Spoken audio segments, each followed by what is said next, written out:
Hello and welcome to today's webinar on GEDmatch.com, taking your DNA results to the next level. My name is Ginevra Morse. I'm the Vice President of Education and Programming here at American Ancestors. I will be your moderator for today's session. This program is brought to you by the Brew Family Learning Center. American Ancestors is a nonprofit organization supported by our members and donors.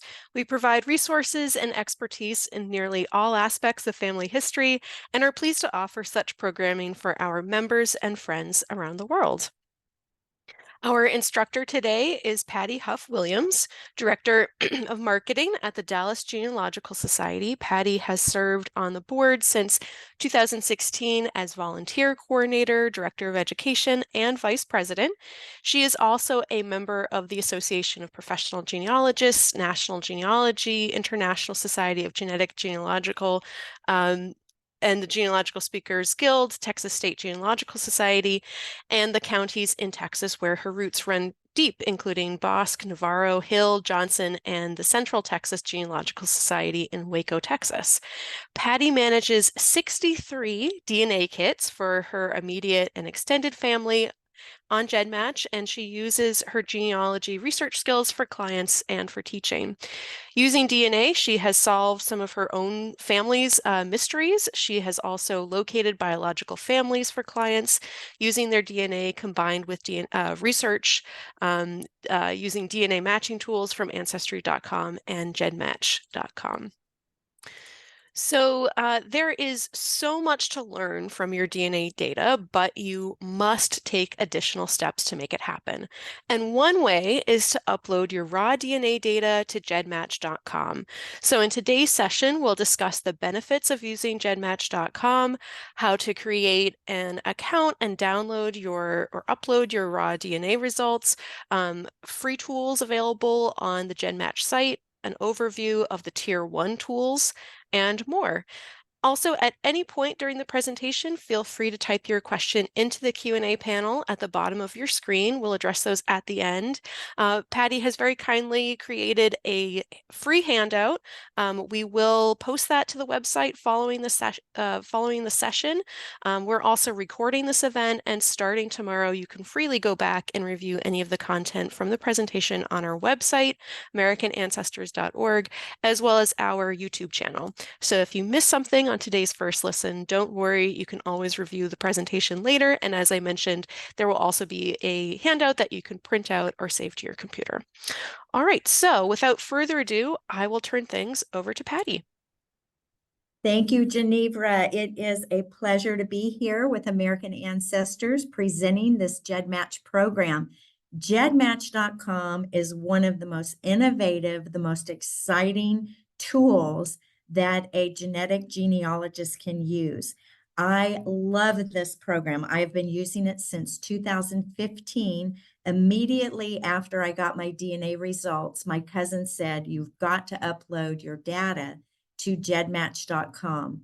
It is the most comprehensive solution for genetic genealogist and family tree research.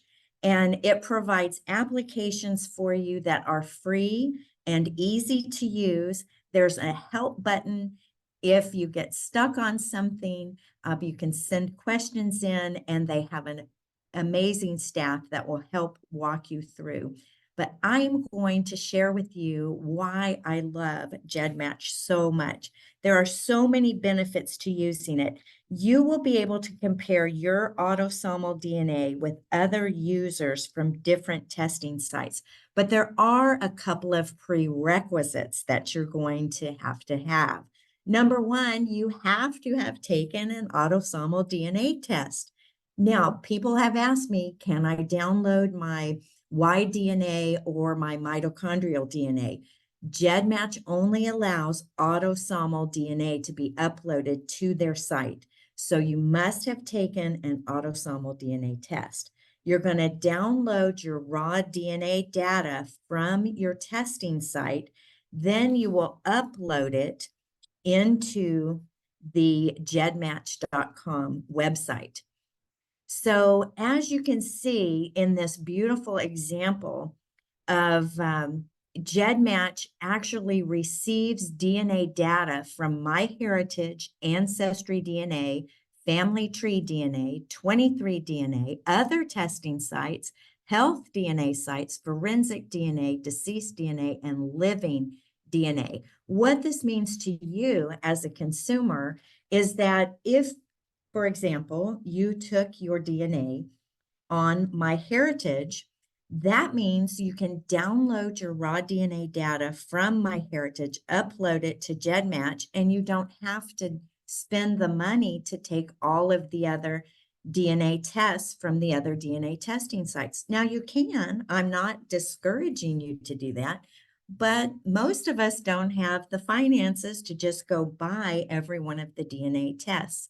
So GEDmatch offers an opportunity for each one of us to be able to download our DNA data and upload it onto their site so we can do additional comparison and other really fun and exciting things to learn more about our ancestors.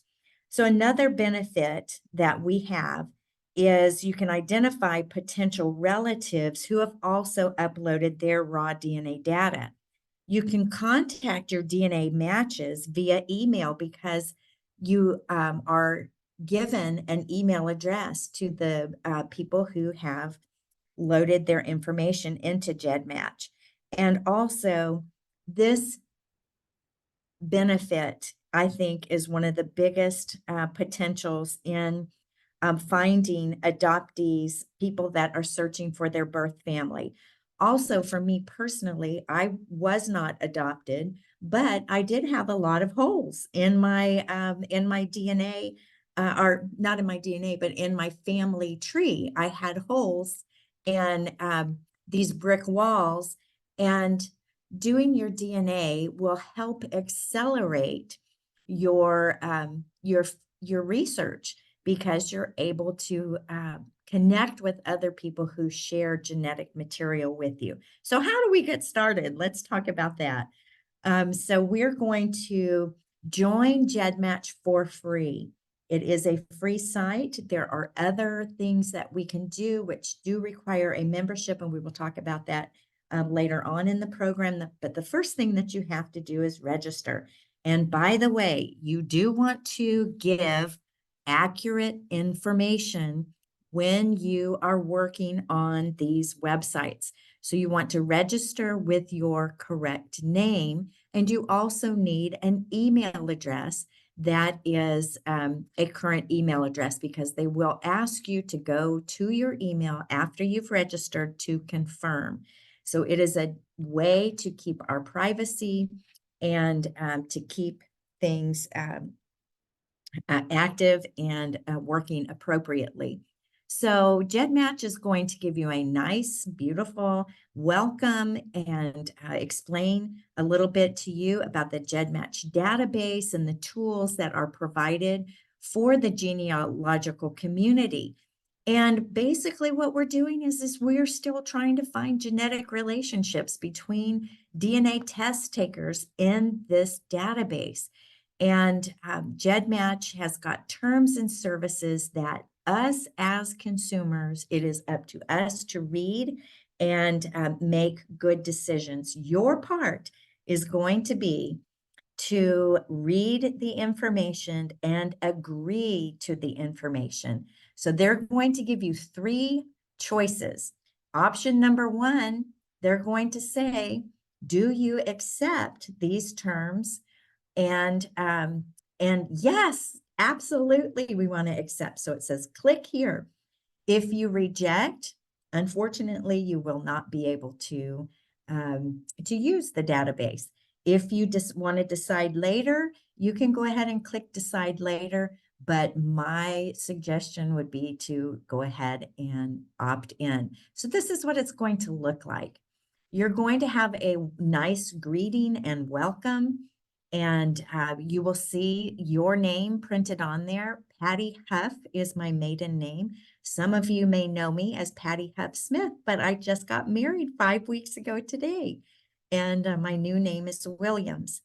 So you're going to be given a great greeting And then the next step that you want to take, you're going to be prompted to begin the upload of your raw DNA data.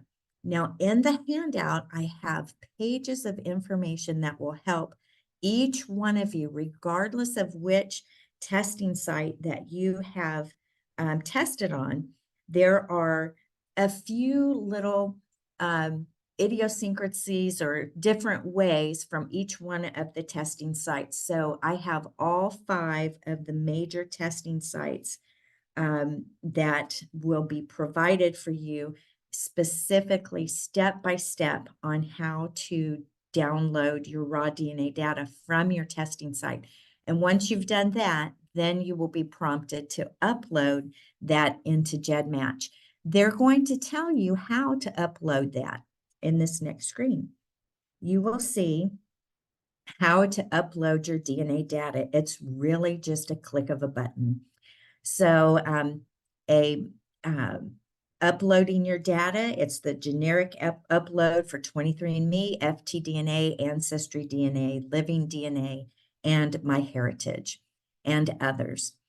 The next step you're going to take, you will be actually prompted by GEDmatch and for any further instructions. If you get stumped or you're not sure how to do that, GEDmatch has made this so easy for us to be able to click on the website to get additional information. So the next step, once you choose a file to upload, you're going to click, and the next thing is you're going to provide your donor information, your name, or whoever it is that you are downloading that raw DNA data for. So you will put male or female. You also, on the right-hand side there, you're going to want to click the testing company that you have used. Now, why is that important for you to do this? Absolutely vital for other people that are in the GEDmatch database, because once you find a DNA match, you're going to want to look to see what testing site did they use. So in my case, all 63 of my kits come from, actually 62 kits come from Ancestry.com. And then my mother did her family finder and also her mitochondrial on family tree DNA. So I have downloaded both of those to GEDmatch. And so when I find a DNA match, for instance, if they are on Ancestry, since I'm an Ancestry user, I have a membership, I use it every day. I'm absolutely in love with DNA and Ancestry and GEDmatch.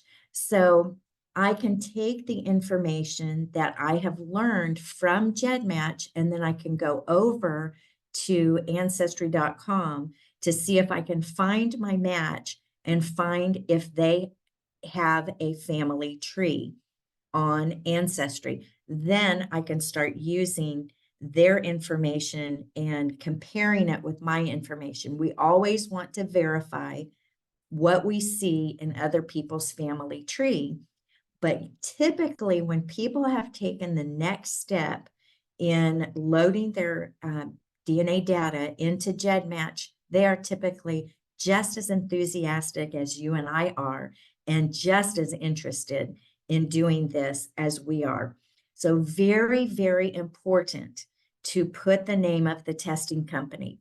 The next thing that you're going to want to do is you're actually notifying GEDmatch, is this your DNA, or is this the DNA of a person for whom you are a legal guardian, or the DNA of a person who's granted you specific authorization to upload that DNA, their DNA, to GEDmatch.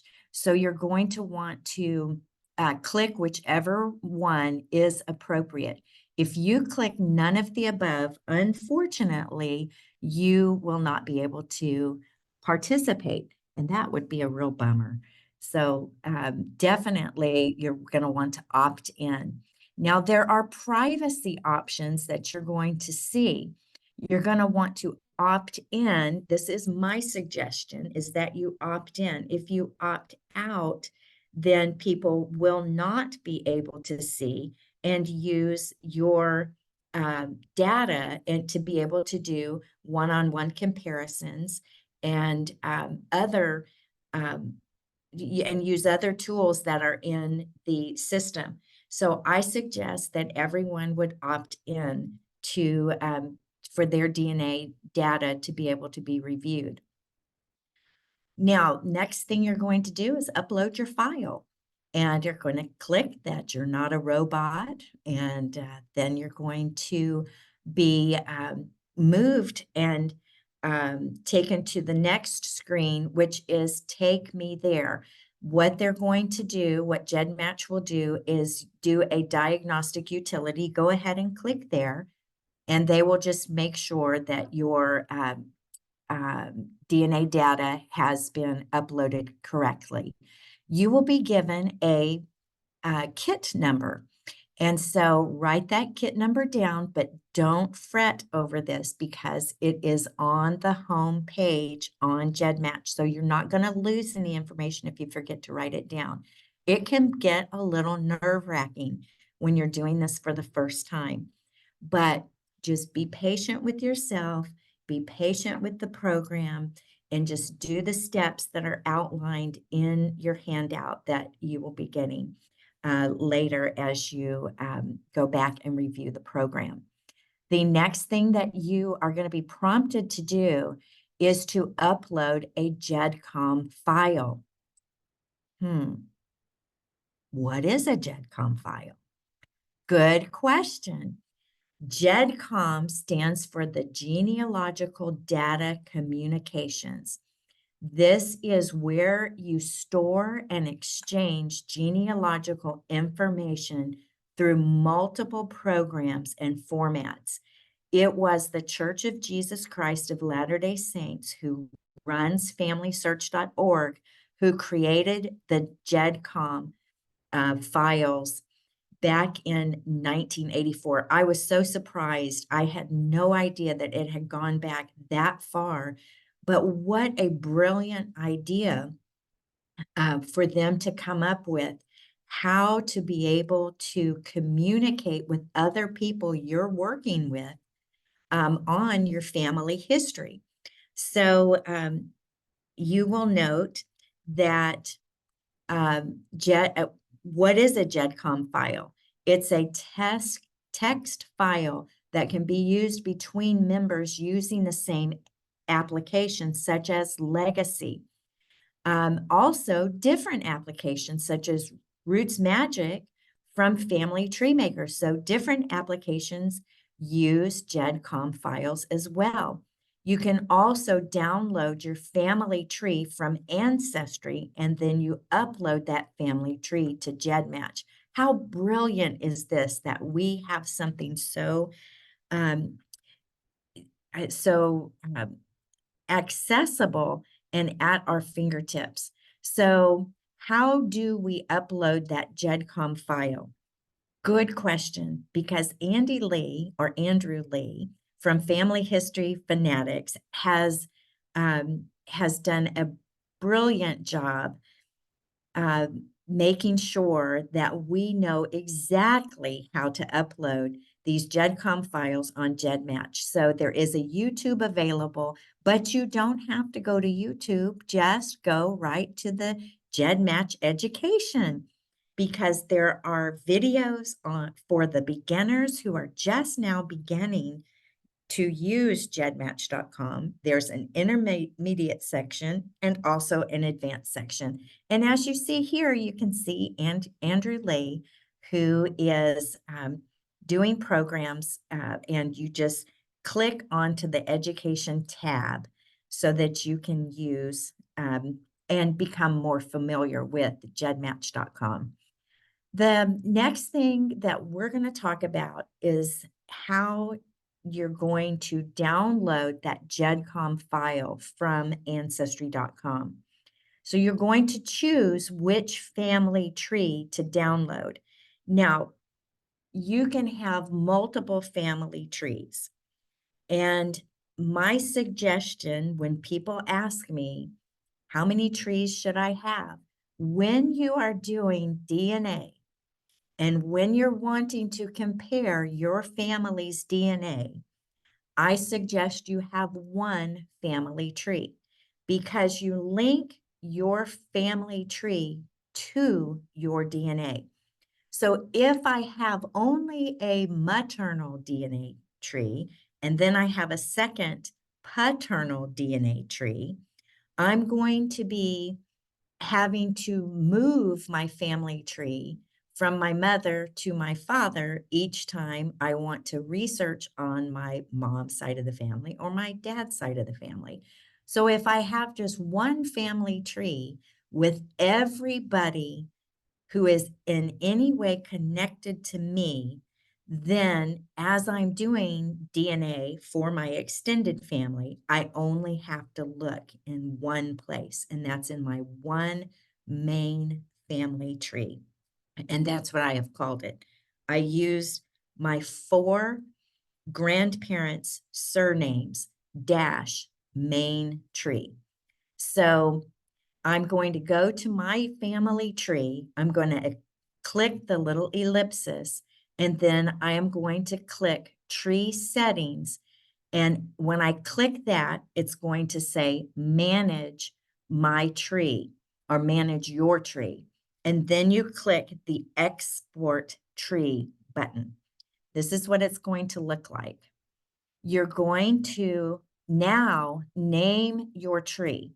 So since I did this as an example, on the next slide, you will see I went ahead and named this Patti Huff, Huff being my maiden name. I put new GEDCOM file. Now in the middle there, if all 4 of your grandparents were from the same place, you can enter the place in there. And in my case, all 4 of my grandparents were from Waco in McLennan County in Texas, which is where I'm broadcasting from, Waco, Texas. So you want to agree for the following is true of every person in your GEDCOM file. So you will be given you will be given an opportunity to choose the file. And the next thing that will happen is you will be given a GEDCOM file number, an ID number. Now, these are numbers you can share with people that you are doing genealogy with. Say you're working with another cousin or maybe an aunt or uncle, and you will be able to share that information with you.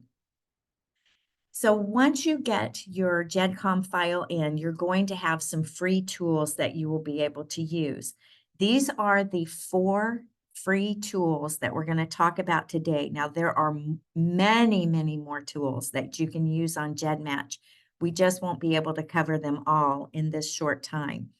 So the first thing that you want to do is know if your parents are related. We'll talk about why you need to know that in just a minute. The second thing is you want to use the one-to-many. I prefer using the original version because that's how I learned it back in 2015. So that's what I will be showing you today is the one-to-many original version. Then the third thing is a one-to-one autosomal DNA comparison and how to use that. And then people who match both or one of 2 kits, let me tell you, that blew my mind. I love number 4. I love all of these tools. And these are the 4 tools you need to start with when you do your GEDmatch and get started on that. So let's take a look at what you're going to see. Now you see all of my, well, not all 30, um, I have 63. So you don't see all 63 of my kit numbers there. And by the way, all of my family they have all agreed and they all are very supportive of what I'm doing and have agreed to allow me to share their information. But what also you see here, the little police emblem. You can opt in to allowing the law enforcement to use your DNA in order to catch criminals. Now, this is not about a speeding ticket that you might have gotten. This is about being able to use your DNA to help them solve very horrific crimes. So we have all opted in to do that, um, and that is totally a personal choice. So something you can decide to do whether you want to opt in or opt out. Now, what are these free tools, one to many, that we're going to be talking about? Um, the Are Your Parents Related? Let's take a look at the GEDmatch Are Your Parents Related that Andrew has shared. So, what happens if your parents are related? First of all, you're going to put your kit number in. So then you click Submit. Now, in this case, I used one of the kits that I manage is my great aunt who is in her 90s now. She was adopted at birth and wanted to find out who her parents were. So I offered to purchase a DNA kit for her and provide that so that I could assist her. And in this case, her parents are not related. What GEDmatch is going to show you each chromosome, and you are going to be looking for a blue, um, uh, bright blue right under that red part of the chromosome. So if your parents are related, it's going to look like this. And you're going to be able to see on chromosome 1, that little bitty, I just call it a blip, that little blue blip. Now, right above it, it's going to show you on chromosome 1 how many centimorgans you share with your DNA match. And in this case, the parents shared, both mother and father shared a similar in common ancestor, and then it's going to come up in each one of the chromosomes and show you where they are matching. So if your parents are related, what exactly does this mean? Well, you're going to be sharing ROH. It's called runs of zygosity. It is genetic similarities from both the father and the mother's side of the family. So perhaps it could be that a grandfather on one side and a grandmother on the other side could have possibly created additional family members that were unexpected. So in order to learn a little bit more about that, Kitty Cooper has a when the DNA says your parents are related, that has actually been updated since 2018. She's got a great article on there, but also Cece Moore and Brianna Kirkpatrick Williams, who's a genetic counselor with Watershed. They have an excellent PDF that is a fact sheet. Sometimes people getting their DNA results can find some surprising results, and they actually offer some counseling in that PDF sheet that is on that website, just in case people are, really pretty shocked or upset about their DNA results. So I definitely suggest that you check that out. Then the free tools, you're going to see it up on the right-hand side of your home page. Let's go to one to many and take a look at what one to many results is going to look like. You're going to add your kit number in there. When you click in that or on the drop-down button, your name will come up and your kit number will come up, and go ahead and click on that. And then you're going to click display results. Now, there's more than one way to do this. You can actually go directly to the hyperlink over there on the left-hand side. That's my my DNA kit number, and you can click on that, or you can just go to the one-to-many and click your add your kit number in there, whatever's easiest for you, and then click display results.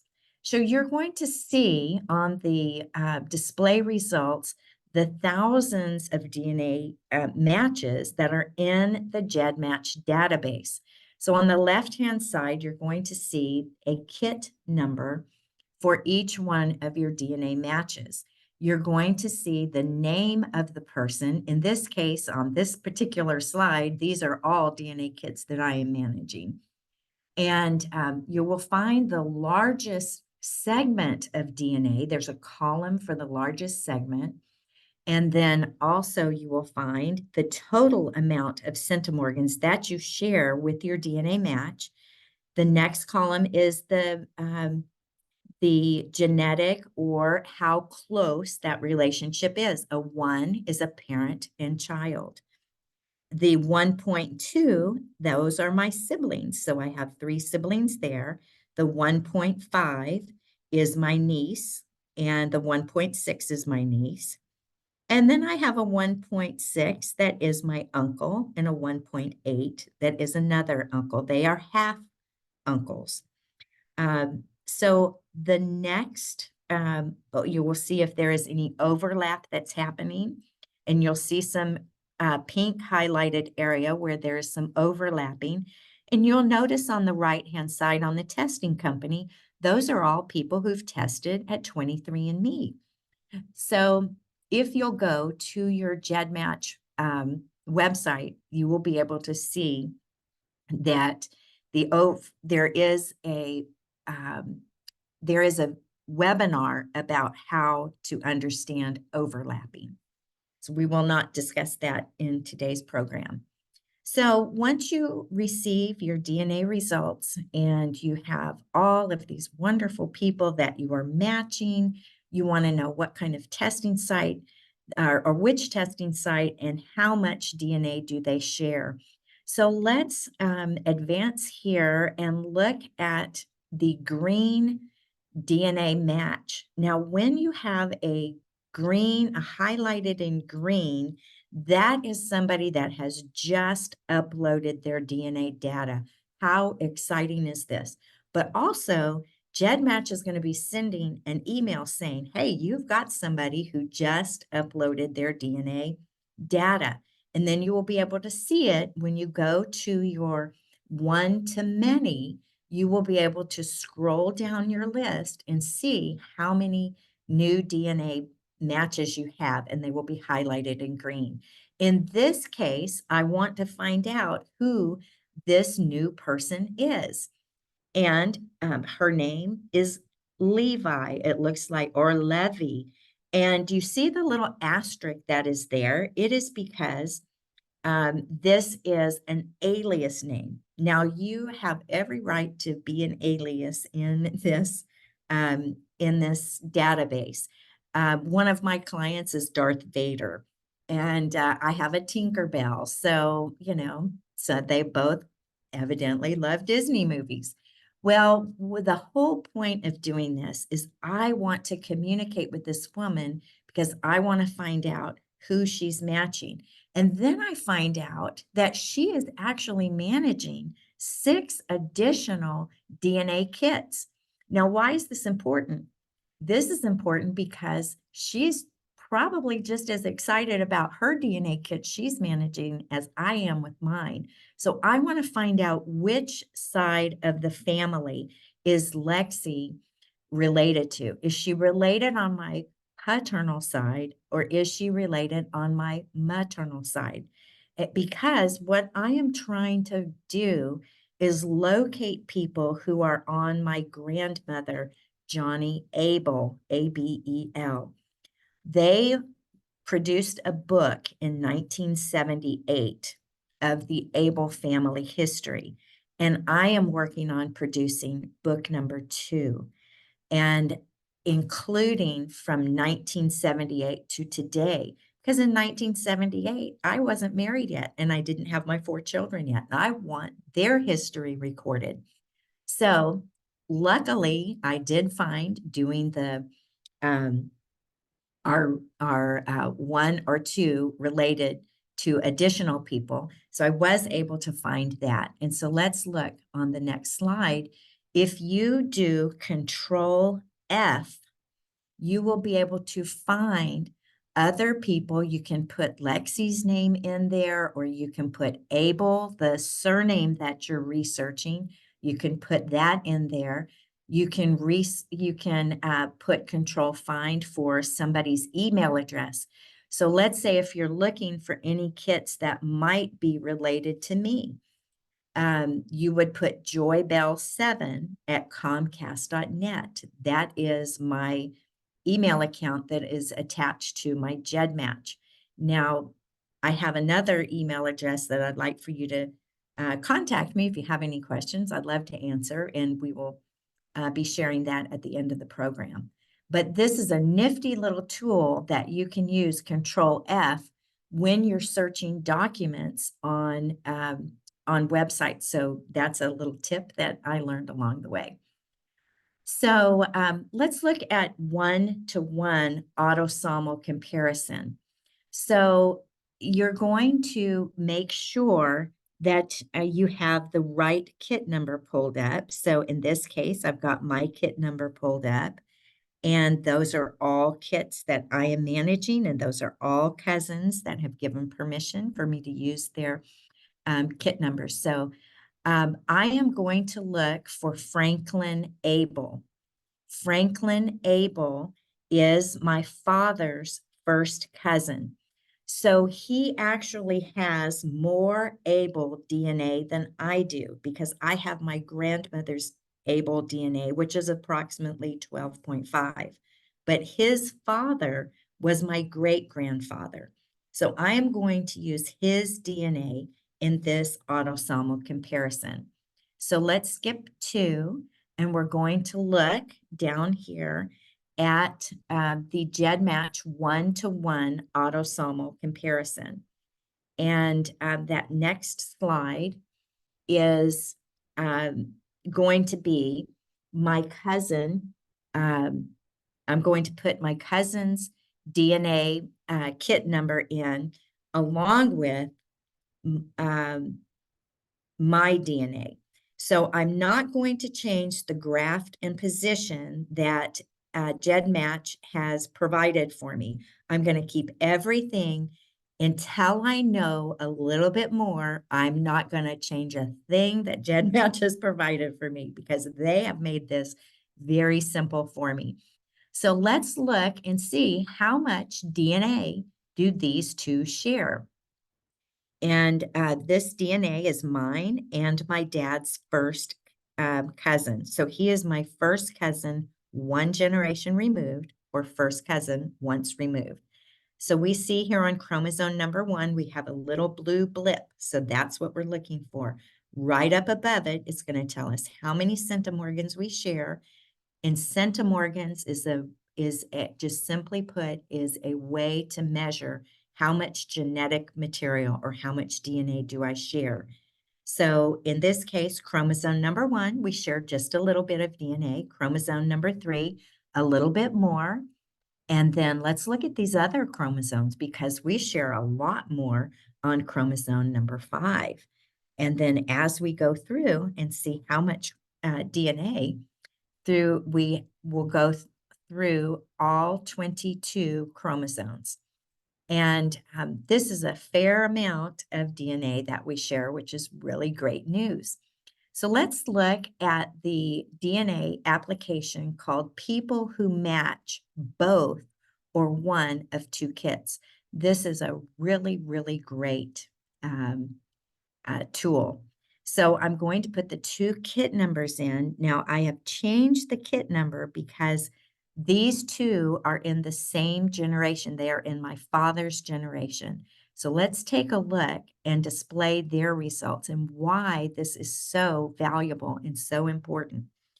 So, well, this is actually mine and Franklin's DNA.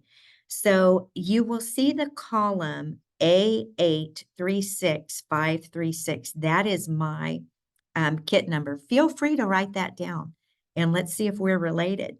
Then that column is going to show who I am related to on the left-hand side, and then on the right-hand side, who Franklin is related to. It's going to show how much DNA we share together. So my sister and I share 2,600 plus our largest segment of DNA and how many generations we're apart. So 1.2 is a full sibling. So we're looking over here on the right at Franklin Abel's, and we share 498.6 centimorgans, and we are 2.4 generations away. He is a first cousin once removed. So let's move on to check for Franklin and Lorraine. They are the two that are in the same generation. So let's take a look at them. I've got some new information here on Franklin and Lorraine.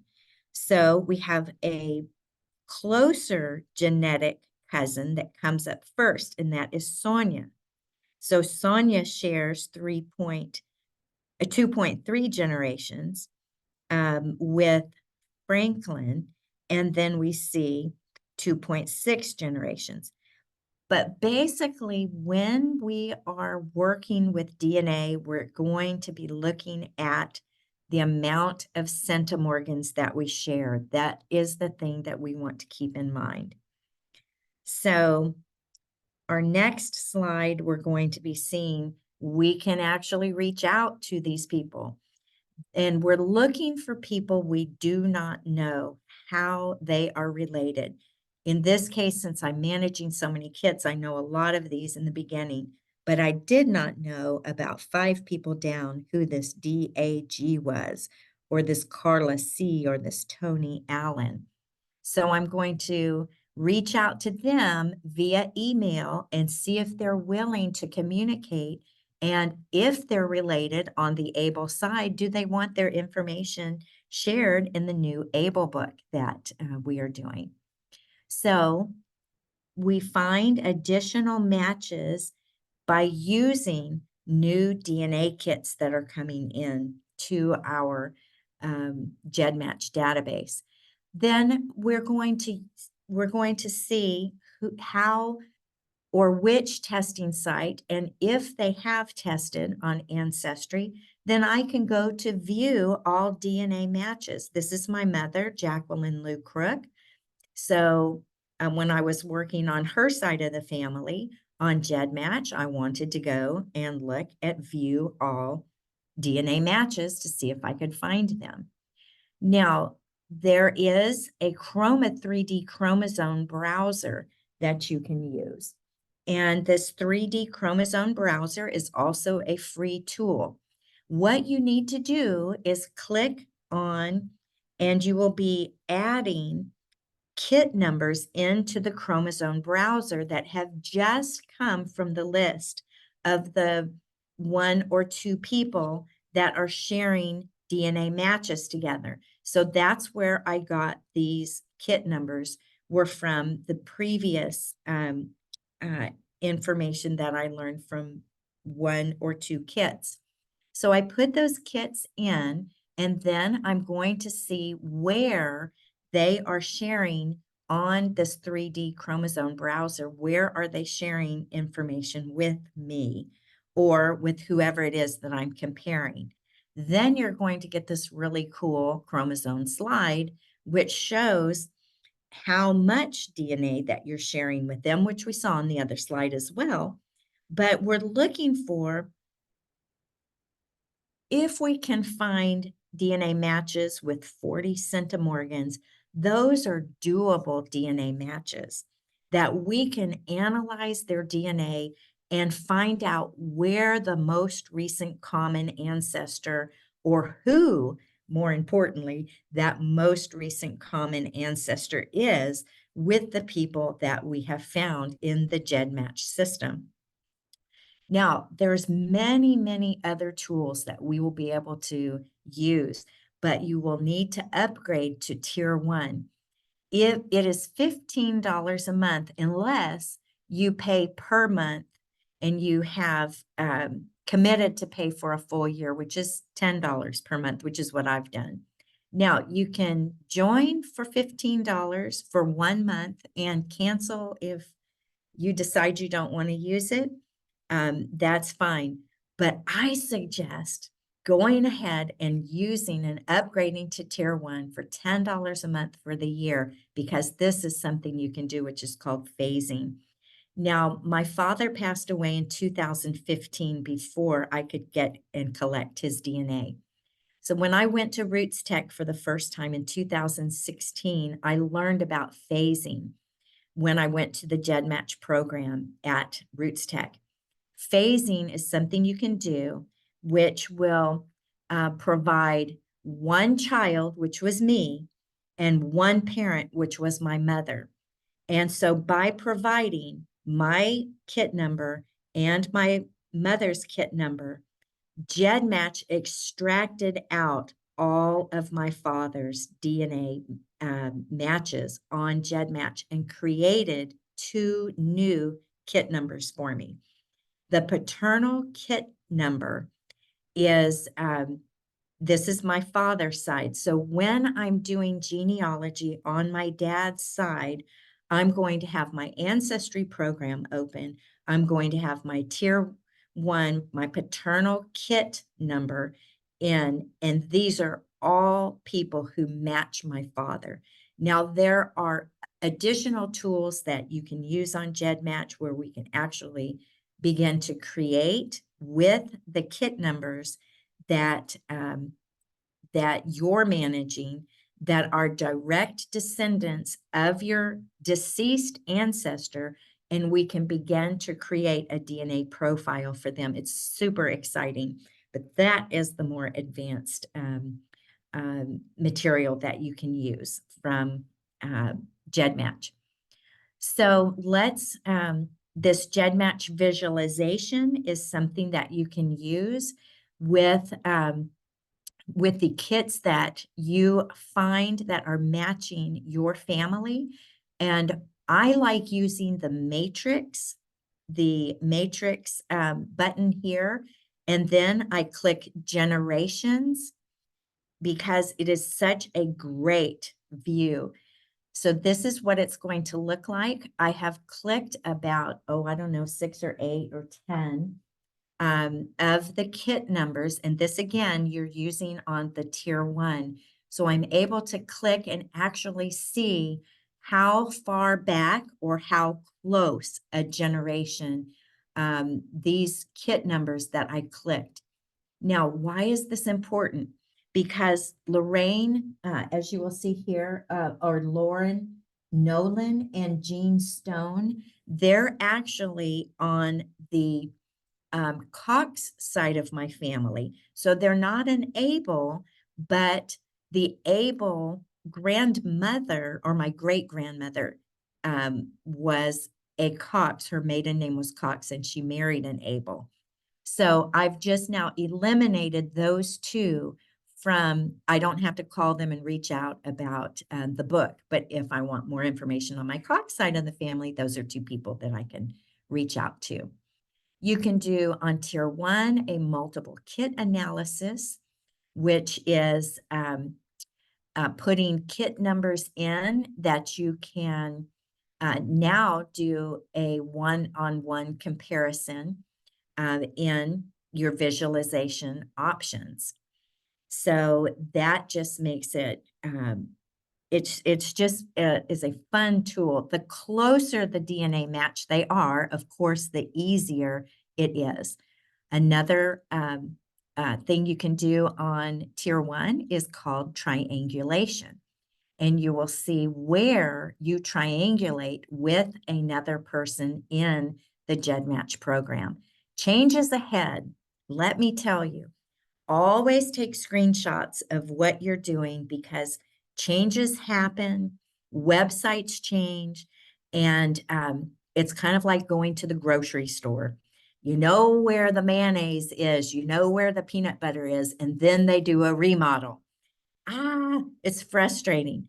But I want to assure you that GEDmatch and all of these testing sites are working very hard on our behalf to try to make these programs as user-friendly as possible, as intuitive as possible, and to give us the absolute best experience in using their programs. So I highly, highly recommend, if you have not used GEDmatch in the past, that you begin using this program. It is so exciting when you are able to make a connection with a living relative that shares genetic material with you. They share DNA and they share their passion of genealogy. Some of my new best friends have been in the past 10 years since I've been doing genealogy. And it has been one of the most thrilling and exciting careers now that I've ever had in my 67 years. So, do we have any questions? Well, thank you so much, Patty. Before we get to your questions, I do want to just share with everyone a few special offers and some upcoming educational opportunities. So, Patty very kindly talked a little bit about some of the Tier 1 tools. And as a benefit of membership with American Ancestors, you can actually save 10% on your Tier 1 GEDmatch tool subscription. And you will be receiving an email from me following the broadcast with some information on how to redeem that offer. But also, if you go to the My Account section on American Ancestors, you can find more information there. And then, of course, we do have some upcoming events. So starting in April, we have a 4-week online course on researching Ohio family history. On April 4th, we have an interesting and exciting lecture on the truth of tracing Tartan clans, Scottish clan research. And then also in April, an online seminar on researching Catholic ancestors. So if you'd like to learn more about those programs, just go to americanancestors.org. So yes, let's get to some questions. And you will see, as Patty mentioned, she's happy to take your questions by email as well. And so I have included that on this slide. And we will have the handout that Patty mentioned on our website as well as our YouTube channel. So once the recording is posted, I'll be posting that handout as well. Now, the number one question that we've gotten in the Q&A panel is if you've taken at multiple companies, is there an advantage to uploading the raw DNA data from each of those? That is a great question. And actually, yes. And I just learned this when I went to GEDmatch this past to the GEDmatch program at Roots Tech this past February. So there is an advantage to doing it. And I am looking on the Tier 1 tool because what you can do is on Tier 1, you combine multiple kits into one super kit. And let me tell you why you would want to do that. The algorithms in each one of the testing sites are slightly different. There's not a huge difference where you need to freak out about it, but it's just slightly different. And as you saw on one of the slides, that 23andMe shows your overlapping segments. That's a benefit to you. So if you haven't tested on 23andMe, don't worry about it. You still get great information. And but putting it into the multiple kit, then you're actually going to be finding additional testers that are in the GEDmatch system, and it'll all be in one spot. You won't have to go to each individual one of your kits, the Ancestry kit, the 23andMe, the Family Tree Finder kit, you won't have to go to each individual one. It'll be all in one, what they call super kit. So it's combine multiple kits into one super kit. We have another question. Chris says my GEDCOM file is incomplete. Or my family tree is incomplete. And I think that's probably true for most of us. It's an ongoing research project. But should Right. I wait to upload the GEDCOM file, or should I wait until it's more complete? Should I upload Oh, it as is? do it now. Do it now. Add it now. And then once you keep working on your family tree, you can add a new one. You can delete the one or keep both of them. It doesn't matter. So definitely upload it, because when you're doing the multiple kit analysis, or if you're looking at your one-to-many, which is all your DNA matches, it's going to show you who has their GEDCOM file in there. And those are the people that you want to reach out to, and you want to look at their GEDCOM file or their family tree, because you can do more analysis on GEDmatch using their GEDCOM tree. So absolutely, I would say do it, and do it as quickly as you can. In some of the results, you showed that column with the generation number 1.2, Yes. 1.6. We have a question. Is there a chart that shows the generation breakdown and what those numbers mean? That is a great question, and I am not sure about that. That is something we can look up in the education.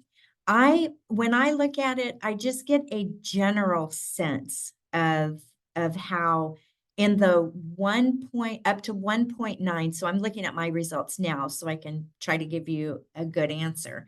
And up to 1.9, that is my first cousin. Now, my half uncle, he and my father share the same dad, but they don't share the same mother. He's coming up as generation 2 on my GEDmatch.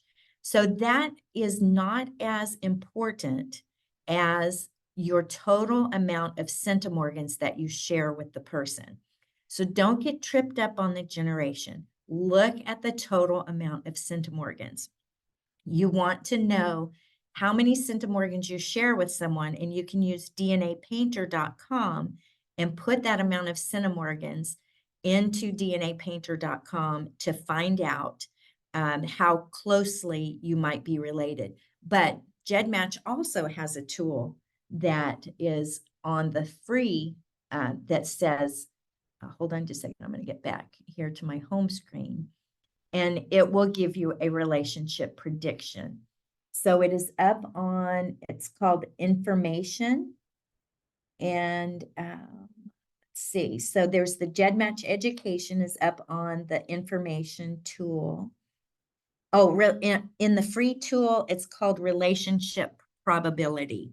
So you can put the amount of centimorgans in there to find out the relationship probability between you and your GEDmatch match.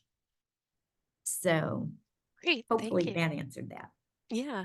Um, a few questions about phasing. So if you didn't have either parent um, test, are there any other relatives that you could use to kind of unearth some of those paternal lines or paternal DNA? For example, could you use a half sibling or an aunt or a full sibling? That is a great question. And unfortunately, no. Phasing is only for a parent-child. However, there is something else you can do, and that's called the Lazarus tool. So the Lazarus tool is on the tier 1, and you can use the Lazarus tool for anybody who is a direct descendant of your second, third great grandparents. So you can begin using that tool there.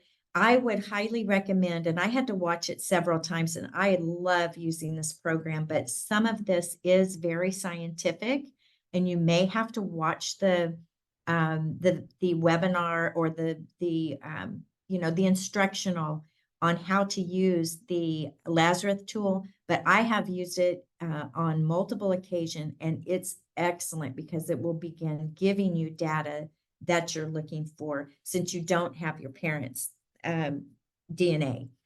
That will help you.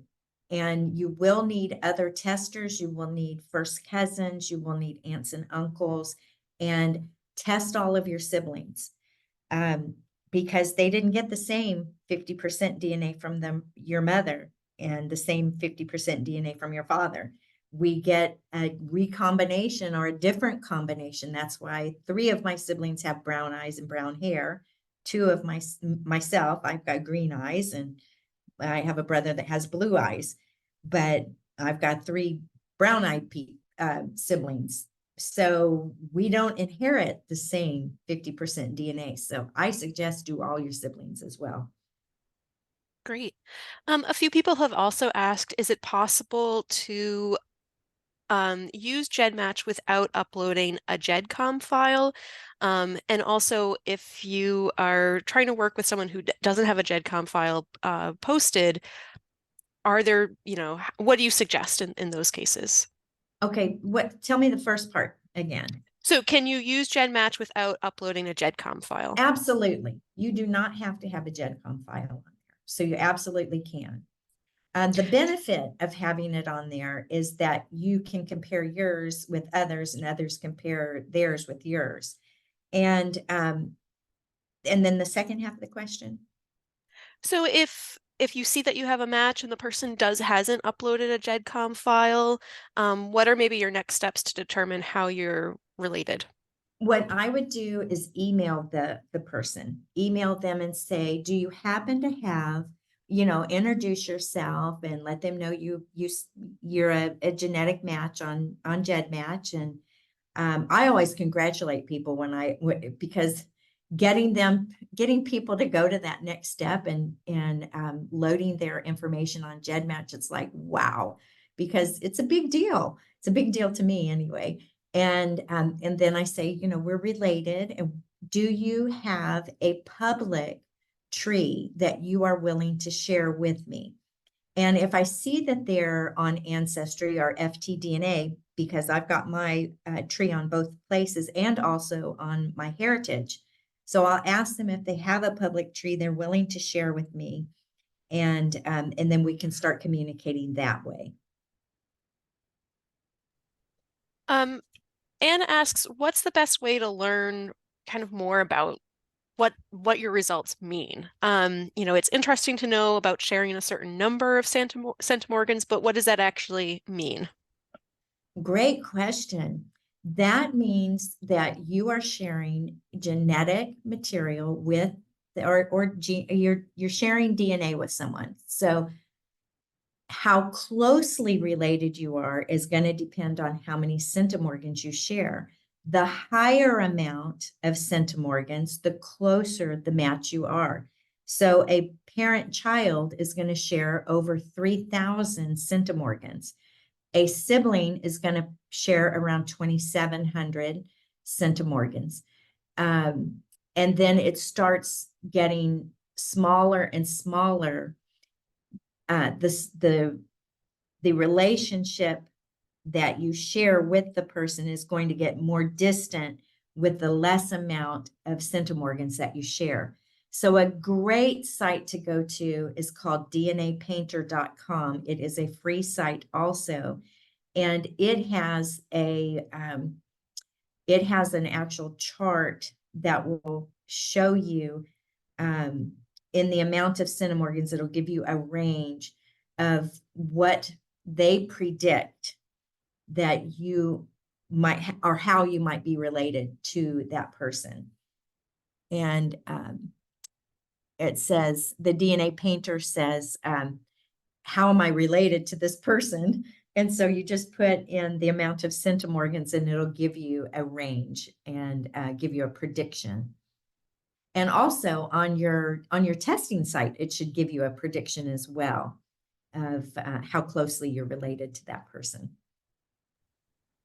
I know we're a little over time, but maybe just a few more questions.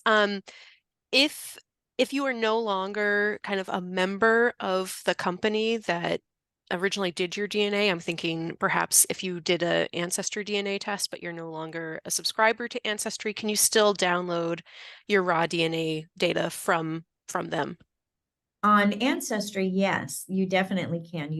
Because sometimes you have a lapse in your membership, but your data is still stored there. You would have had to have removed it, removed your DNA or removed your family tree to not be able to get to it. They still have it, even though you haven't um, paid, the last month's dues, so to speak. Um, your data is still there. But I would check with your testing company to make sure. Um, and just a few questions about privacy. So Pat asks, once my family tree or once my GEDCOM file is posted or uploaded, does that allow others to access and change my tree, or is it protected? They will be able to see your tree, but they will not be able to change anything. That is your tree, and you're the one that has control over that. So it is totally yours. It's owned by you. Nobody can change it. But yes, they will be able to see information in your tree, which in my opinion, that's what I want. I want people to find me. That's why I use my maiden name, my first, my maiden name, and my last name, because I want people to find me. I want to be able to share information with them. And then another question kind of related to privacy. If you do have living people within your family tree or the GEDCOM file that you upload, um, is there, what do you need to do, I guess, to protect their identity? I don't think I can answer that question right now. That is something you might want to ask inside of the GEDmatch help button, because I am not certain about the answer to that question about living people. All right. Well, thank you again, Patty, so much for your fantastic presentation. If we didn't get to your question, and I know that there were a lot in the Q&A panel that we just didn't have time for, again, you can reach out to Patty Huff Williams directly, and you'll see her email on the screen. You can also write to us. We have a free chat service that's free, open to the public. You don't have to be a member of American Ancestors. You can just go to americanancestors.org/chat, and you'll be put in touch with one of our genealogists. You can ask reference questions, maybe how to read certain handwriting or different tools on GEDmatch, that sort of thing. So definitely take advantage of some of the tools on americanancestors.org. But thank you again for joining us. As you leave the event, you'll have the opportunity to fill out a survey and give us your feedback. As we continue to expand our webinars and online offerings, any and all feedback is extremely helpful and appreciated. This free webinar was made possible by the generous support of members and friends around the world. Please consider making a gift to American Ancestors to keep these programs free and to develop more. And if you'd like to access more how-to resources or learn about upcoming online educational programs, please visit us at americanancestors.org. Best of luck in your research, and I hope to see you at our online and in-person programs in the future. Goodbye for now.